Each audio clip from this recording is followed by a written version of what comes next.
Welcome to the part number 4, that is Russian Revolution, and the chapter number 2, 9th class history बेटा. Okay, चलिए. तो first introduction part था बेटा society industries के बारे में. Now we start the Russian revolution. So first of all we discuss about the empire and the emperor. Let's see. In one of the least industrialized of European state, this situation was reversed. अब एक Russia की बात करें तो बेटा वो less इंडस्ट्राइज था, बहुत कम था, बहुत पीछे था यूरोप से. तो socialist took over the government in Russia through the October revolution in 1917. तो यहाँ सोशलिस्ट ने अपनी पावर बेटा गेन कर ली थी वहाँ के जो रूलिंग अथॉरिटी को हटाकर. लास्ट रेवोल्यूशन थी अक्टूबर रेवोल्यूशन, क्योंकि हम इसको बात करें बेटा ये 2-3 बार हुई थी. फर्स्ट 1905 हम पढ़ेंगे, फिर उसको 1917 में 2 पढ़ेंगे, फरवरी एंड अक्टूबर, और लास्ट अक्टूबर में हम कहते हैं फाइनलाइजी सोशलिज्म यहाँ आ पाया था. देखिए, the fall of monarchy in February 1917 and the event of October are normally called Russian revolution. तो 1905 को हम ड्रेस रिहर्सल बोलते हैं, टेम्पररी है, उसमें बड़ा बदलाव नहीं किया क्योंकि राजा बना रह गया था. बट 1917 में जो रेवोल्यूशन हुई 2 बार, फरवरी और अक्टूबर, इसको कहीं ना कहीं हम कलेक्टिवली बेटा रशियन रेवोल्यूशन बोलते हैं. यहां तक आई थिंक समझ में आ गया, बहुत ईजी है. ठीक है, 1905 ड्रेस रिहर्सल थी, एक तरीका था, बड़ी रिवोल्ट हुई थी बट वो सफल नहीं हो पाई बेटा. पर 17 में 2 हुई, एक बार फरवरी में, एक बार अक्टूबर में. ठीक है, चलिए. How did this come about and what were the social and political conditions in Russia when the revolutions occurred? To answer this question, let us look at Russia a few years before the revolution. अब हम revolution 1917 से पहले की conditions पढ़ेंगे. 1900 से पहले Russia क्या था. देखिए, the Russian Empire 1914. अब हम रशियन एम्पायर की बात करते हैं. 1914 तक आते आते क्या था वो. इन 1914 जार निकोलस टू, द्वितीय बोलते हिंदी में, tsar Nicholas two ruled Russia and its emperor beside the territory around Moscow. Moscow के आसपास उसकी टेरिटरी थी. इसके अलावा the Russian empire include the current days, आज के जो बड़े देश हैं, Finland, Latvia, Lithuania, Estonia, part of Poland, Ukraine, Belarus. ये यूरोप के बड़े कंट्रीज है बेटा जो कभी ना कभी इसके पार्ट थे. 1991 के बाद ये सेपरेट हो गए बेटा.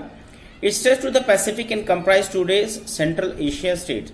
अब एशिया की बात करते हैं, सेंट्रल एशिया में जितने भी कंट्रीज हैं, जॉर्जिया, आर्मेनिया, अजरबैजान, ये सब बेटा इसके पार्ट थे. ठीक है. The majority religion was Russian Orthodox Christian. अब हम रीजन की बात करें तो ऑर्थोडॉक्स क्रिश्चियनिटी को फॉलो करते थे बेटा, which had grown out of the Greek Orthodox church. और ग्रीक ऑर्थोडॉक्स चर्च से ही इनका ये रशियन ऑर्थोडॉक्स क्रिश्चियनिटी निकला था.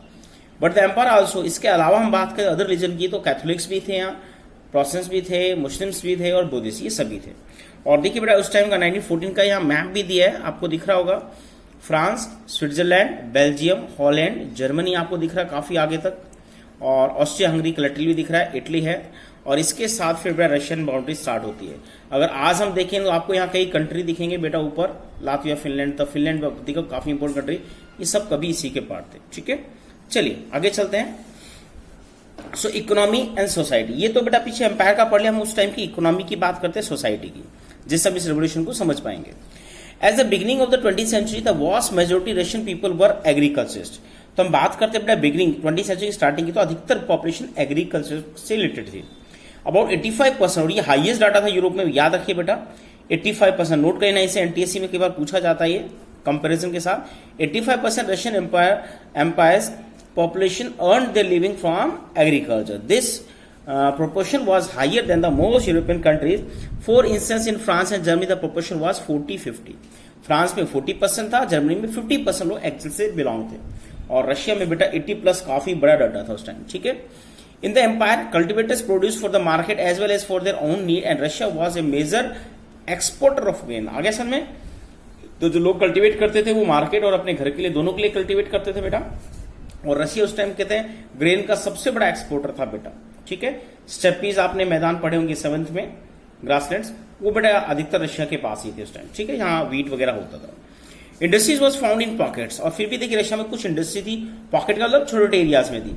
Prominent industries were sent Petersburg and Moscow. यहाँ 2 बड़ी सिटी है बेटा जो फेमस थी इंडस्ट्री, सेंट पीटर्सबर्ग और मॉस्को. मॉस्को कैपिटल है, सेंट पीटर्सबर्ग नॉर्थ में है. Craftsmen undertook much of the production, but large factories exist alongside craft workshop. तो ज्यादातर जो काम था वो क्राफ्टमैन यानी हाथ से छोटी इंडस्ट्री में होता था बेटा, बट इसके साथ साथ कुछ बड़ी फैक्ट्रीज भी यहाँ स्टैब्लिश हो चुकी थी.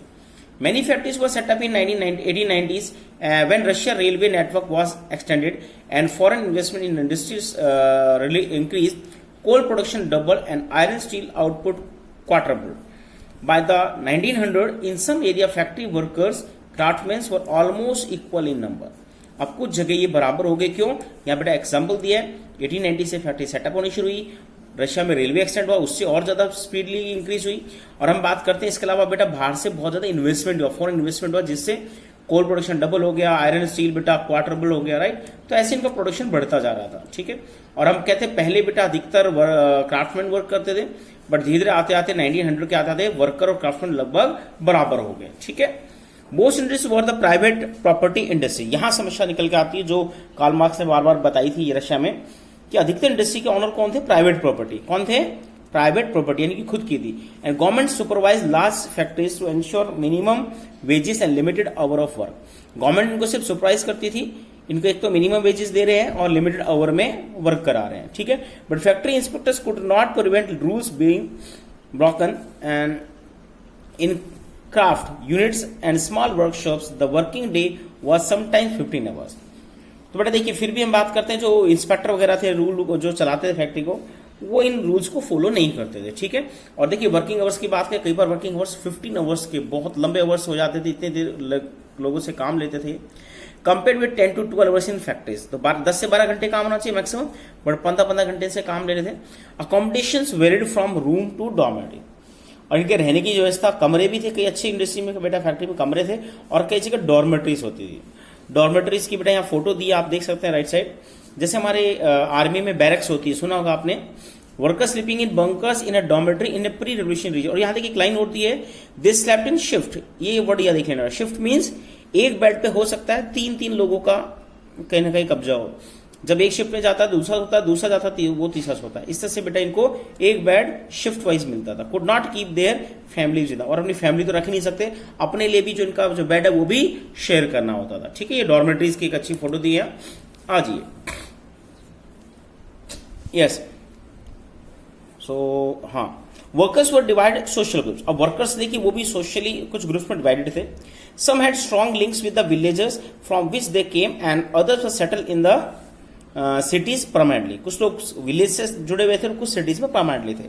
वर्क वर डिवाइड टू स्किल, अब स्किल बेस पे बेटा वर्क डिवाइड थी। ये भी एनटीएससी का इंपॉर्टेंट क्वेश्चन आता है बहुत बार, देख लीजिए। A metal worker of Saint Petersburg record metal workers consider themselves as a aristocrat among other workers. जो मेटल वर्कर्स है, जो लोहे का काम करते हैं मेटल में, metal workers consider themselves aristocrat among their workers, उनको एस्ट्रोकेट, उनको राजा कहा जाता है बेटा अदर वर्कर्स में। Their occupation demanded more training and skill, उनका ऑक्यूपेशन थोड़ा खतरनाक था, अच्छी ट्रेनिंग और स्किल चाहिए था। वुमेन मेड अप 31%, इसको नोट करना प्लीज, ये भी एनटीएससी में पूछा क्या बेटा, 31% बेटा यहाँ वुमेन्स थी इंडस्ट्री फैक्ट्रीज में, और लेबर फोर्स इन 1914, तो 1914 में लगभग 13% फीमेल थी। But they were paid less than man, तो इनके वेजेस मैन से कम होते थे, between half and 3/4 of the man, कि कई जगह आधे या 3/4 के आसपास थे। Division among the workers showed themselves in the dress and manner, और इनका जो डिवीजन था वो ड्रेस और मैनर्स में दिखता था। Some workers form association to help members in times of unemployment और finance hardship, but such association were few. Association काफी कम थे जो लोगों की मदद करते थे, अपने दोस्तों की, तो थे कुछ जो अपने अदर एम्प्लॉयज की हेल्प करते थे हार्ड कंडीशंस में, बट वो काफी कम थे बेटा, और ओनर्स इसका कोई ध्यान नहीं रखते थे। Despite division workers did unite to strike works. अब यहां से हम कहते हैं थोड़ा सा शुरुआत हुई बेटा ऑर्गेनाइजेशन की, देखिए तो डिवीजन तो था वर्कर्स में, फिर भी हम कहते हैं यूनाइट थे स्ट्राइक वर्क्स पे, यानी कहीं हड़ताल करनी थी तो सारे यूनाइट हो जाते। देखिए stop strike work means they stop the work in the factory, okay. When they disagree with the employers about dismissal of work conditions, these strikes took place frequently in textile industry during 1896, 1897 and in the metal industry during 1902।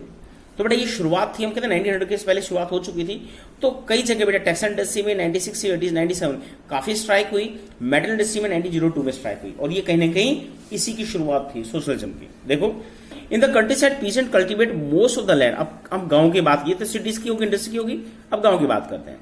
जो country side है बेटा वहां pheasant cultivate the land, but the nobility, the crown and Orthodox church owned large properties. यानी खेती तो किसान करता, पर वो जो खेत, वो रिसोर्स जो थे सब कुछ, वो किसके होते थे? नोबल पर्संस के, क्राउन मीन्स राजा के, या ऑर्थोडॉक्स चर्च इनके ऑनर होते थे। Like workers peasant who were divided, अब पीसेंट्स भी डिवाइडेड थे, they were also come to next phase. Yes, they were also deeply religious, ये भी बहुत रिलीजियस होते थे बेटा, but except in a few cases they had no respect for the nobility, nobility का रिस्पेक्ट नहीं था यहाँ. Nobles got there power and position through their service to tsar. अब जार निकोलस को जितना अच्छी सर्विस, जितना उसकी आवभगत, जितना उसको पैसा देते थे, गिफ्ट देते, उन नोबल्स को कहने की पोजिशन और पावर मिलती थी. लोग इनकी बेटा कोई रिस्पेक्ट नहीं करते थे. And not through the local popularity. This was unlike France. अब फ्रांस में थोड़ा उल्टा था, वहां पर नोबल्स को लोग भी चाहते थे. देखिए, what during the French Revolution, Brittany peasants respect noble and fought for them. In Russia, peasant wanted the land of the noble to given to them. ये इनकी डिमांड थी. नोट कर लो बेटा, रशिया में 1900 के आसपास हम बात करते, डिमांड शुरू हो गई थी कि पीजेंट लैंड चाहते थे नोबल से, उसका अधिकार चाहते थे. फ्रिक्वेंटली दे रेफ्यूज टू पे रेंट, इसलिए कई बार वो रेंट पे करने से मना करते थे. इवन मर्डर लैंडलॉर्ड, कई बार वो लैंडलॉर्ड्स पे अटैक करके उनको मार भी डालते थे. इन 1902, अब ये नोट करने बड़े एग्जाम्पल दिए हैं, awkward a large scale south Russia and in 1905. 1902 में ऐसा साउथ एशिया रशिया में हुआ. 1905 में ऐसे इंसिडेंट बेटा और अदर रशिया में हुए. ठीक है, तो ये दो इंसिडेंट है, नोट करें, 1902 और 1905. ये कंट्री साइड फार्मर से रिलेटेड है, जब इन्होंने इन लोगों पे अटैक भी किया. ठीक है, लास्ट लाइन देखिए, Russian peasants and were different from other European peasant another way. एक और बड़ा अंतर है, they pooled their land together productively and their community divided it according to the need of individual family. तो समय समय पे भी कई बार बेटा ये अपनी लैंड इकट्ठा कर लेते हैं. पूल मीन्स इकट्ठा करना. They pool their land together productively and their community divided it according to need of individual family. Their community means जो उनका कॉमन जो रिसोर्स है, जो भी प्रोडक्शन है, उसको बेटा अपनी नीड के अकॉर्डिंग वो क्या करते हैं, फैमिलीज में डिवाइड कर लेते थे. ठीक है, तो बेटा यही टॉपिक और करते हैं, मिलते हैं नेक्स्ट पार्ट नंबर 5 में. Okay, thank you.